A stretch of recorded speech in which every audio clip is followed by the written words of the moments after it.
Hi everyone, welcome to Board Game Revolution Sneak Peek Series. My name is Marco and today we have a special treat for you, and that's right, this game to my right, Tiny Footprint, that's launching on Kickstarter in October.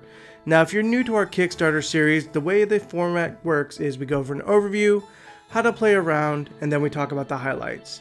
Well, let's go and make our world a better place with Tiny Footprint. Tiny Footprint is a 1 to 6 player hand management worker placement game where players have 5 rounds to take cards and complete missions in order to get their CO levels on each category down to 0. A round is comprised of 2 phases, action and cleanup. Starting with the first player, they want to complete the Go Vegetarian mission but do not have any green cards, so they decide to use their first action by assigning their action cube to the Draw a Card action. They then draw a green card and add it to their hand. Moving clockwise, the second player can complete a mission because they have enough cards for Switch to Hybrid, which is 2 green and 3 yellow cards. This will also reduce their transportation number by 12 points. So they spend their action on play a card, discard the 2 green cards and 3 yellow cards, and subtract 12 admissions from transport. Because they passed a blue marker, they will get to add a household action to their board. These are additional actions any player can use during the round. Now that the mission has been completed, it gets discarded.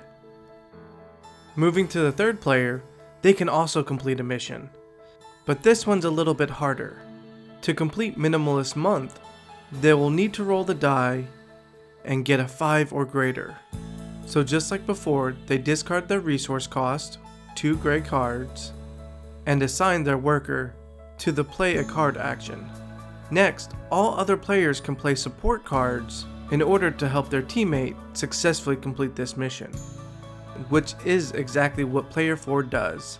They played the Confidence Support card, which allows them, if the mission succeeds, to gain an additional action for the remainder of the game. Anytime you play a support card, you have to use the play a card action. Instead of using their own action cube, they take a household action cube and move it to the play a card action spot.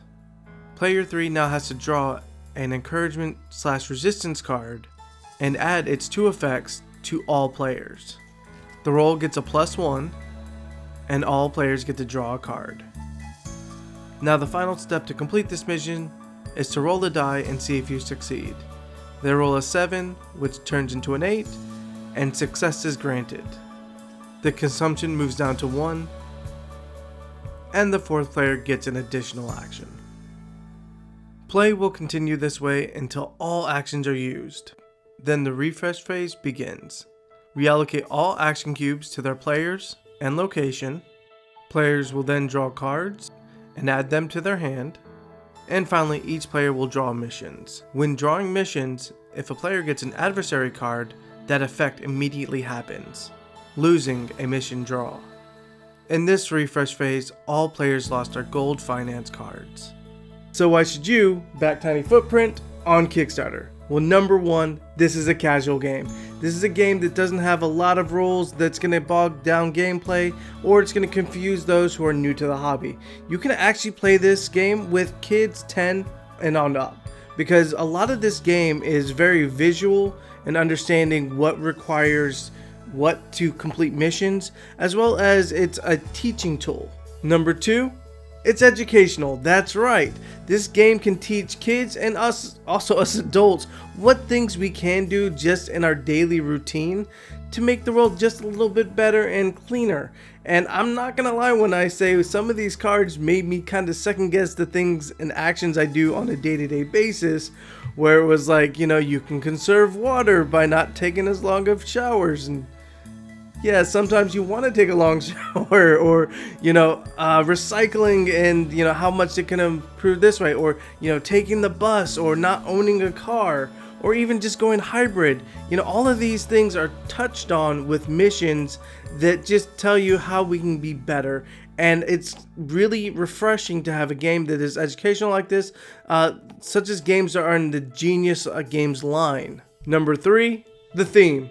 So this game, in every sort of way, in its presentation to its box, as you can see here, is filled with its theme of conservation and how we can do better by not wasting much. And so everything fits in this tiny little box, and then you have a tiny game board that's set up with just a few stacks of cards, some wooden cubes, a die, and that's it. And then you can play this game over and over and over again.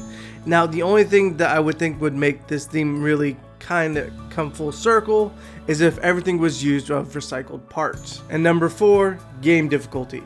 So the game in itself is not difficult, but what you can do is you can set difficulty modes. That's right, there are cards or what's called suburbans, and you can play a certain type of resident in that suburban where it makes it harder for you to actually complete certain aspects of getting your CO2 to 0.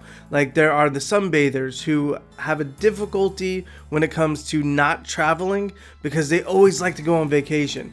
And it's things like that that kind of make it more thematic, as well as increase the difficulty and make it harder in gameplay. Well everyone, if you like what you see here, please make sure to check out Tiny Footprint on Kickstarter. My name is Marco, and I'll see you next time.